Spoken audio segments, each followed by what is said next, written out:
नमस्कार दोस्तों, आज हम आए हैं अपने आम की गाछी में। चूँकि वैसे तो गाछी की संख्या ज़्यादा है, लेकिन जो मेरे पास में है, वहाँ पे मैं पहुँचा हूँ और भी लोग अपनी जगह पहुँचेंगे। एक परंपरा है मिथिलांचल में, जो आदमी पहले तो जो माँ होती है, वो बड़े लोगों को या घर में जो बुज़ुर्ग होती हैं, वो छोटे बच्चे को जल से ठंडा करती है, आशीर्वाद देती है।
है, ताकि जीवन भर उसके जीवन में सुख शांति और शीतलता प्रदान करे।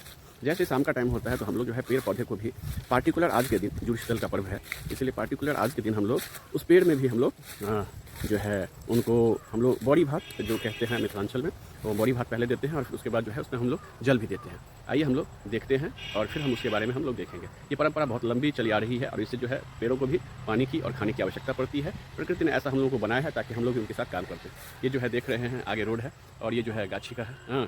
पूरा एकदम से यहाँ से वहाँ तक दिख रहा है, बहुत अच्छा लग रहा है। और हम आज ये काम करने के लिए, ये जिम्मेदारी मुझे सौंपा गया है और मैं ये काम करने के लिए आया हूँ। देखते रहिए।